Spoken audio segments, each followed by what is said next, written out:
we're going to get started. And as always, I'm going to go through the chapter. I may add some commentary in between instead of reading the whole thing.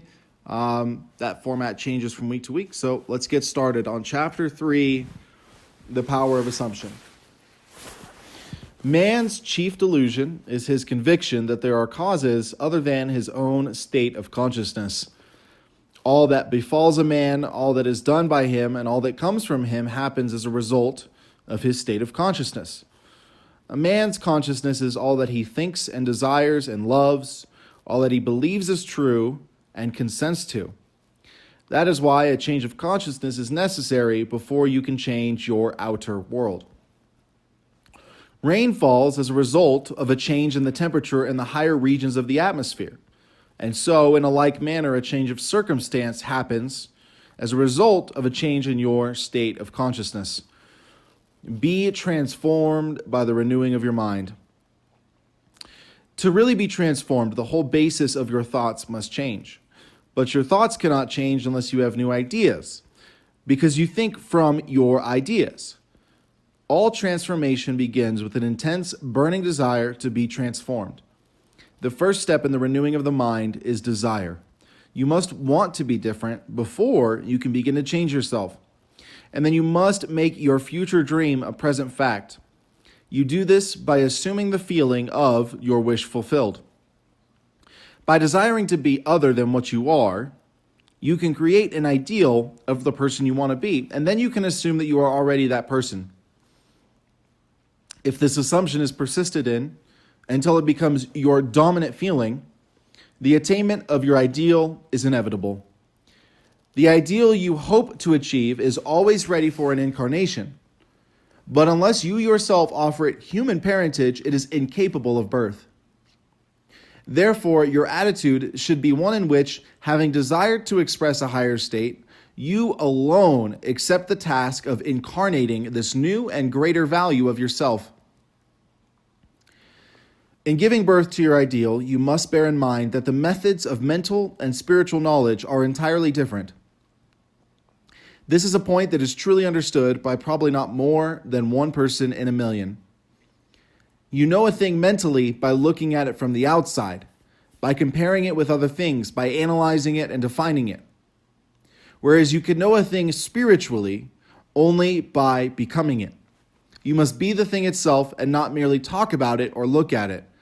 You must be like the moth in search of his idol, the flame, who, spurred with true desire, plunging at once into the sacred fire, folded his wings within until he became one color and one substance with the flame.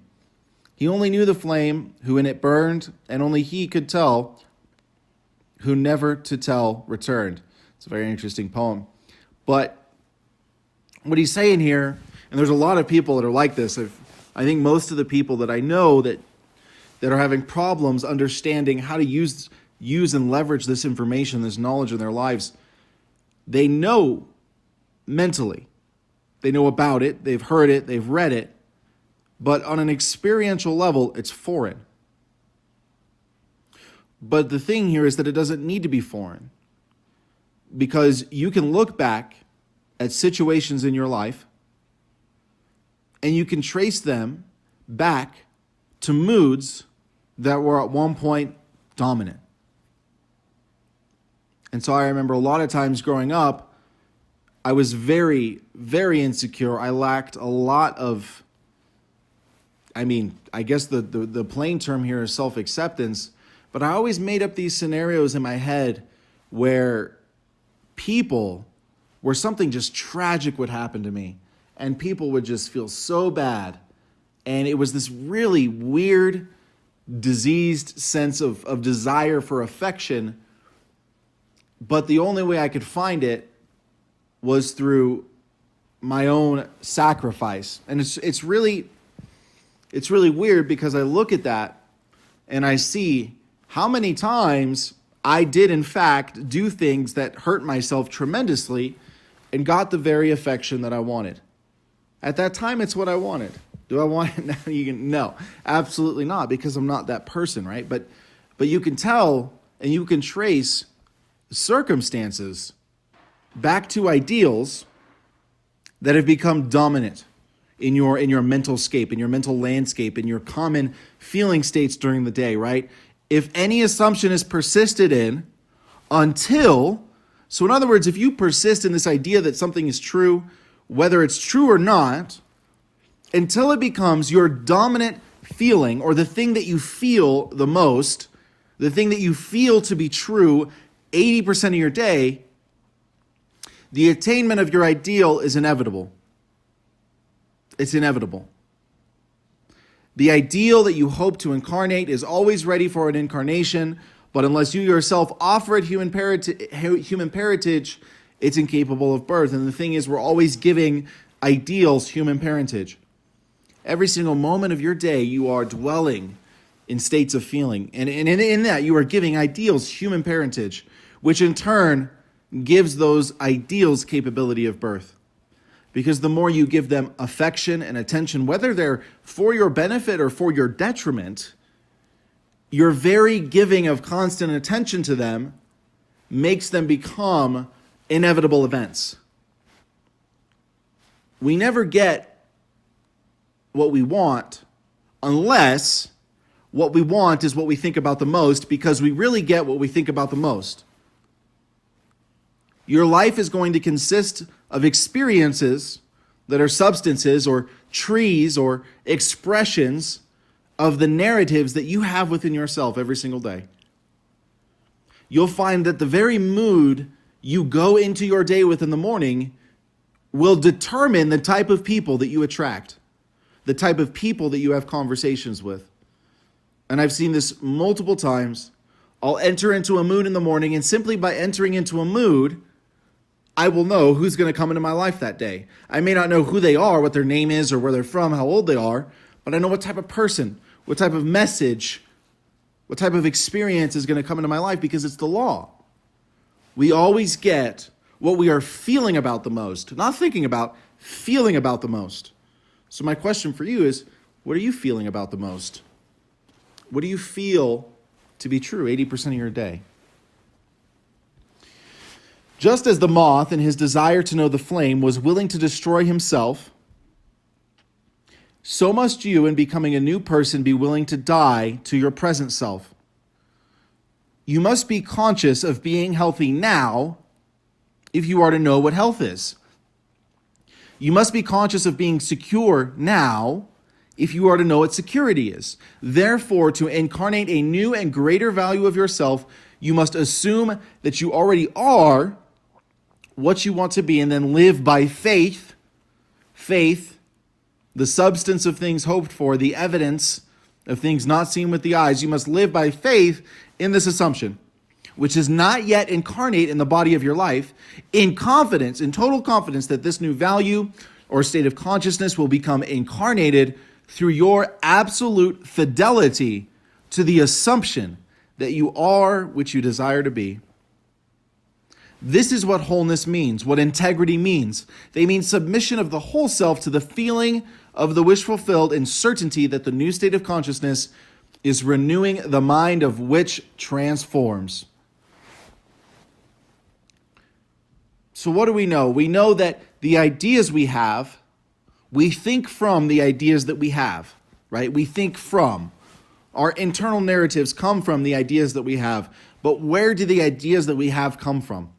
Our state of consciousness, what we are currently accepting to be true in any given moment. So this means that by law of this fact right here, you're never going to get even the inspiration to act healthy or to do something healthy, let alone the capacity for persistence that it takes to build a habit of healthiness, if you do not assume that you are not already healthy. It is going to be impossible. Your body will fail you, because, as we've learned in books like The Biology of Belief by Bruce Lipton, your body is very much responding to your state of consciousness. We must become the person that we want to be before the things that we want to have and do and be come into our life. We have to assume that we are already that person now. Well, if I can't just assume I'm a millionaire, right? I mean, I'm not. I don't have 6 zeros in my bank account preceded by a 1.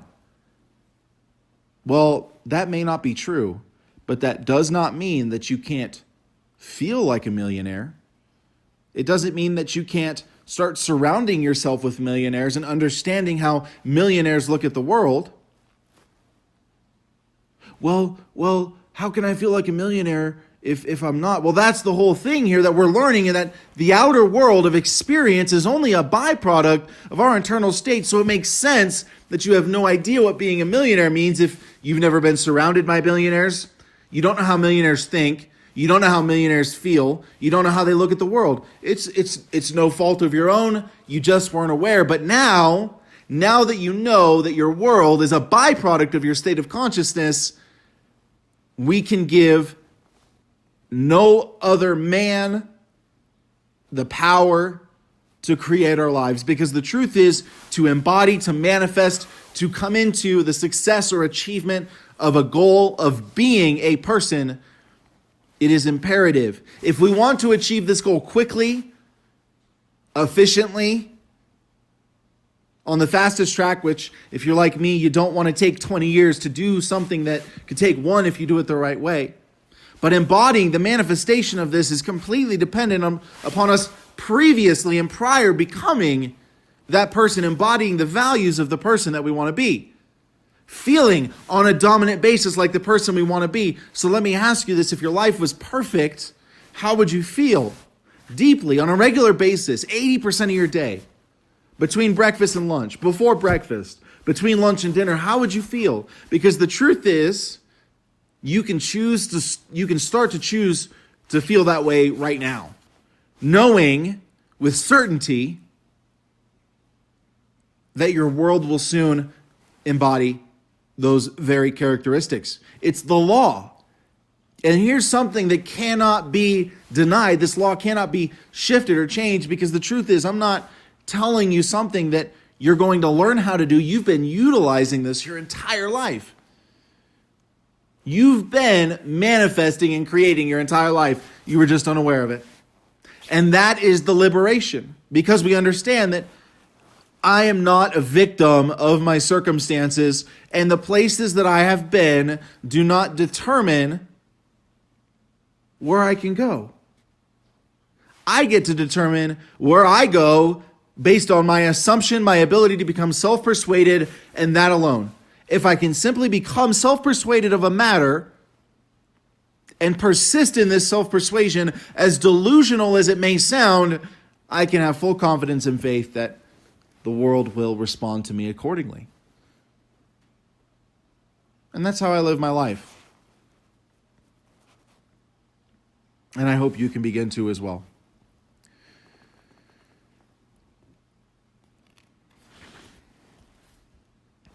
There's no order in nature corresponding to this willing submission of the self to the ideal beyond the self. Therefore, it is the height of folly to expect the incarnation of a new and greater concept of self to come about by natural evolutionary process. You're not just going to get rich one day. You're just not. That's not how it works. $1 million is not going to fall down your chimney and into your fireplace. This is not how it works. It is the height of folly to expect the incarnation of a new and greater concept of self to come about by natural evolutionary process. That which requires a state of consciousness to produce its effect obviously cannot be affected without such a state of consciousness.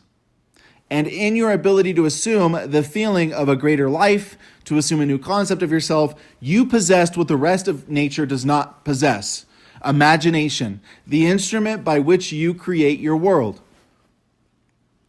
Your imagination is the instrument, the means whereby your redemption from slavery, sickness, and poverty is effected. If you refuse to assume the responsibility of the incarnation of a new and higher concept of yourself, you reject the means, the only means whereby your redemption, that is the attainment of your ideal, can be effected. Refusing to take responsibility of the incarnation of a new and higher concept of ourself inadvertently rejects the very means that we can incarnate a new concept of ourself. We must become a new person. We must begin to accept new truths about our life. It's imperative that you crucify any aspect of yourself that is convinced that you are limited, because we cannot reject the responsibility of entering a state of consciousness in order to see its embodiment, because the only way we ever see embodiment is through states of consciousness. Imagination is the only redemptive power in the universe. However, your nature is such that it is optional to you whether you remain in your present concept of yourself, a hungry being longing for freedom, health, and security, or choose to become the instrument of your own redemption, imagining yourself as that which you want to be, and therefore, thereby satisfying your hunger and redeeming yourself. Oh, be strong then, and brave, pure, patient, and true. The work that is yours, let no other hand do. For the strength for all need is faithfully given from the fountain within you, the kingdom of heaven. I absolutely love Neville because he encourages us to take responsibility for our lives. You know, I was at dinner a while ago and we were talking about how many people in American society love to parade themselves as victims. And at the end of the day, I can guarantee you every single person that loves to parade and let everybody know about how victimized they are is not satisfied on a soul level. Because that's what we all really want, is satisfaction on a soul level. And as long as you are giving somebody else the power to create your life or control it, you're never even starting the process by which you can create a new life. As long as we consent to the idea, because it is an idea before it's a fact, as long as we consent to the idea that somebody else has more power than we do to affect our own lives, we will never truly see life as we'd like it to be, because the truth is you have inside of yourself the ability to create whatever it is you want, and that is your imagination. And you can choose to believe this or you don't. The truth is it's not going to affect me if you don't believe it. But if you do believe it, I can promise you this: you will see life completely changed.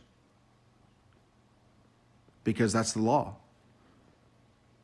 You're never not going to get what you feel about the most. You're not. And there's absolutely nothing that any of us can do to change that law. So, if you're interested, start becoming more mindful of how you're feeling throughout the day. And observe cycles of experiences. Maybe you have a job and you find yourself in a similar situation with coworkers every month or every 2 weeks, or maybe it's relationships on a longer term level. And I talked a bit about this last week.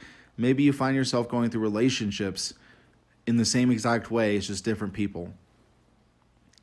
The truth is, that is absolutely 100% changeable. 100%. You can completely change that cycle, but it has to start with a new state of consciousness. Because what happens, and I was on a summit the other day and I was talking about this, our state of consciousness produces action. At the end of the path of states becoming ideas and ideas becoming inspirations to act and inspirations becoming actual actions, at the end of every action that we take, there's a reaction. And the truth is, the way we react to a situation is 100% indicative of our state of consciousness in that given moment. Right? So I told you this story last week about, how I was, when I was growing up, I was really insecure about my red hair. And every time somebody called me a carrot top or a ginger, I would react very negatively. I would get very upset. I would just get pissed. Eventually I knocked a kid out sophomore year because I was so tired. Right? And I'm not going to advocate knocking anybody out, but I'll tell you this much: after that, I was never offended again. But it wasn't because I knocked him out. It was more because I had become okay with myself. For whatever reason, I had become okay with myself. Therefore, I stopped responding negatively. And what did that do? That completely stopped people from calling me a fucking ginger. Excuse my French.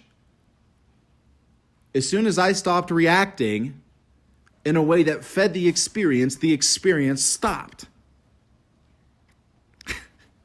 So imagine how you can start changing your life by reacting new ways to old experiences. What if instead of at the end of a relationship that didn't work out, that seems to repeat itself, you go from, I'm not good enough to, well, what's this showing me? What can I learn from this? Instead of getting upset and depressed and whining and moping because another relationship ended, like I used to do, well, how can I learn from this? What's this showing me? How can I grow? How can I become a greater version of myself? And when you can learn to react in new ways to old situations, they're going to stop. Those old situations are going to stop, and situations that are in alignment with these newer reactions are going to show up. So the ball is in your court, my friends. And you can believe that or you can't. It's your choice. But if you choose to believe that, I give my full blessing to you in the knowing that you will come to understand this power. I don't think there's anything greater in life than understanding this law.